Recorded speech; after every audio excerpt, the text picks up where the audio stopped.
ఏం కూర ఏం పోయింది? పప్పులో ఉప్పు లేదు, కారం లేదు. ఏం వంటలు చేస్తున్నావు నువ్వు? ఏందత్తమ్మా?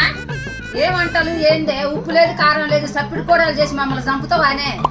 అత్తమ్మా, నేను ఈ మధ్య చూస్తున్నా నువ్వు ప్రతి దాంట్లో కూడా అది లేదు ఇది లేదు నన్ను తిడుతున్నావు. నన్ను తిడితే మాత్రం నేను అస్సలు ఊరుకోను అత్తమ్మా. ఏందే ఎదురు మాట్లాడుతున్నావు? చిన్న పెద్ద లేకుండా నువ్వెంత నీ లెక్క అంటే?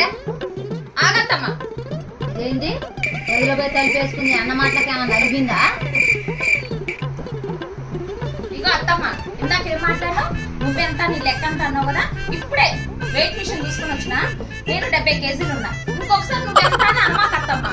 ఎందుకంటే ఇప్పటికే లావ్ అయ్యి ఈ వెయిట్ చూసుకున్నప్పుడు అది మస్తు బాధ అవుతుంది. ఇంకొకటి లెక్క ఎంత అన్నావు కదా.